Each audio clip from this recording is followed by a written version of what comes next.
Hi, I'm Amanda Ralph. I'm a nurse practitioner and the owner of White Coat Aesthetics here in Las Vegas, Nevada. Today, I wanted to talk about the difference between filler and Sculptra.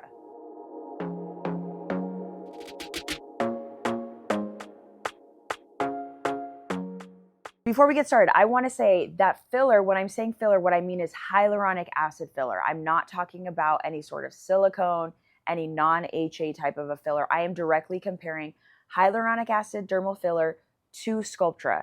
So please understand that from here on out, I'm just going to say filler for filler. I wanted to come on and talk about this because I spent a lot of my appointment explaining this, and I feel like there's so much confusion online about the differences between these two. So let's get started. First, both of these are going to be delivered as an injectable, a needle to the face, which means that you have the exact same risks preventatively. Risk of bruising, there's going to be some inflammation, some swelling. Any risk that you're going to see with a needle in the face, no matter what, is going to be the same. But then let's kind of go from there. Filler is a hyaluronic acid gel. So this is just obviously a little old syringe that I already have. There's a clear substance in here. It is thick like a gel. And filler ranges in viscosity. So there are some that are thinner, some that are thicker, but all of them are hyaluronic acid gels. Hyaluronic acid, you already have in your body. It's in your skin. It keeps your skin moisturized. So they figured out how to formulate it into a gel that pretty much acts as a volume replacement. Most common areas are going to be the cheek, the smile, like the lips, smile lines, under eye. I do jaw. There's so many areas that we can do filler. Filler, how it works is we inject it under the skin with a needle or a cannula. You are going to have some healing process. It's about 2 weeks. Potential bruising, of course. There's going to be some swelling. 2 weeks is mostly when it's going to be nice and healed. You do see some results immediately, but 2 weeks is when it's going to be looking the best.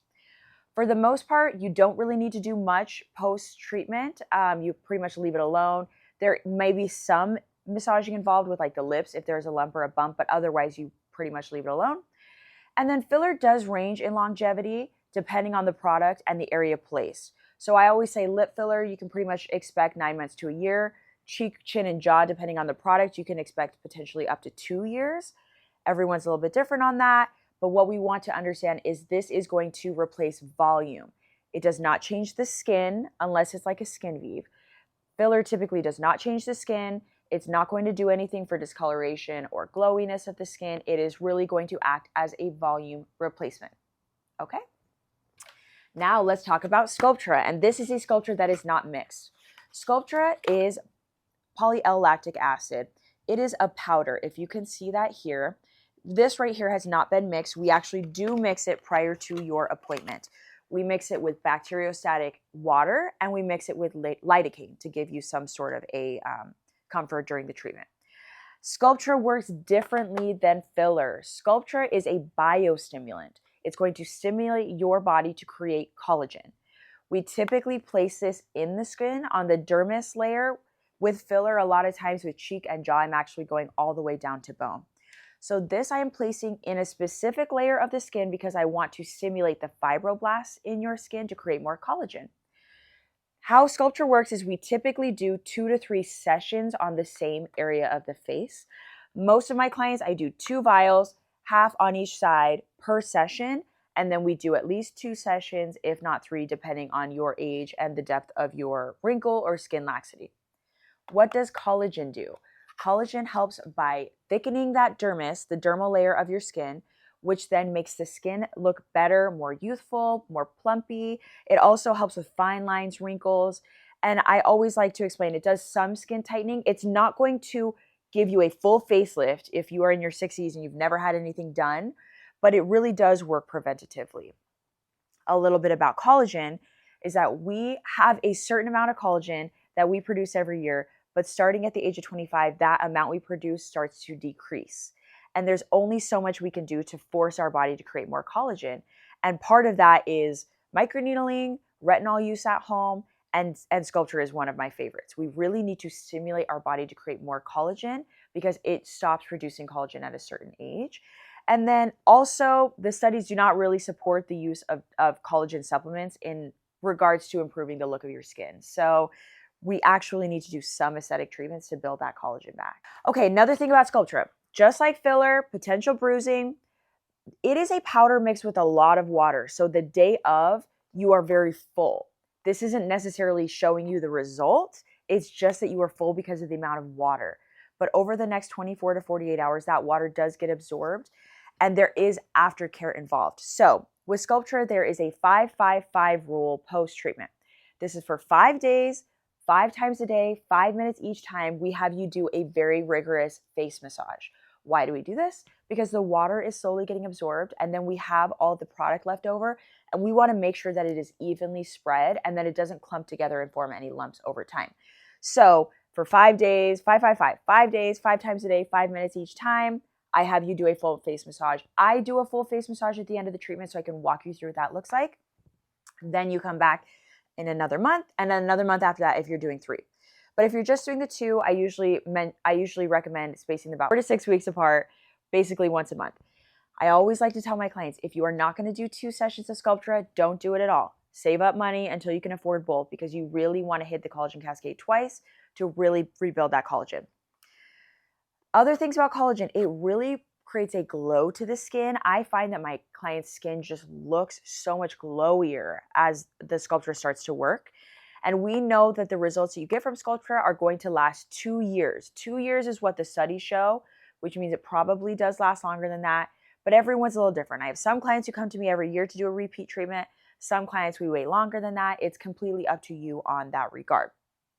But just understand that one thing I have not mentioned yet, the results are slow growing. Collagen takes time to rebuild.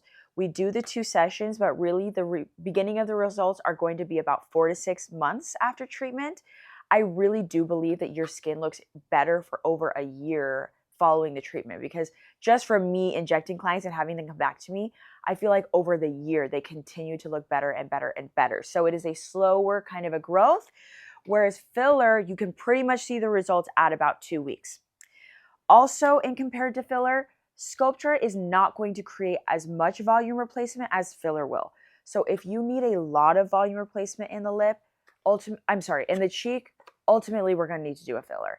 If you really have like big pockets of fat loss, we are going to need to do a filler. We can start with Sculptra, improve the skin on top of it, but I ultimately now understand that there's limitations to both. Filler is really going to be what we need for a true volume replacement. Sculptra is really what we are going to need to rejuvenate and improve the skin and the skin laxity itself. In all reality, I think we should be doing both. I mean, a perfect treatment plan would be some form of Sculptra to help the skin on top and some filler for just little pops of volume replacement that we need. And of course, with lips, filler is your only option. We don't do Sculptra in the lips, and we also don't do anything in the forehead, so forehead is going to be a Botox fix.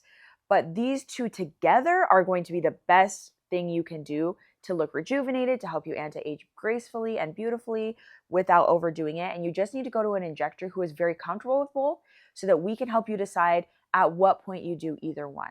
I find that a lot of my clients, if they are really trying to completely rejuvenate in a year, maybe they're really starting to notice the signs of aging, I tend to start with a round of filler so that you can feel good immediately. Then once that's all healed and settled, we start some Sculptra so that by the time you need more filler, we may not even really need more filler because your skin is looking so improved. They just kind of work together to help you look really beautiful and glowy and radiant. I would say the pain level is relatively the same. There is lidocaine in the dermal filler. We add lidocaine to the Sculptra and we use topical numbing for both procedures.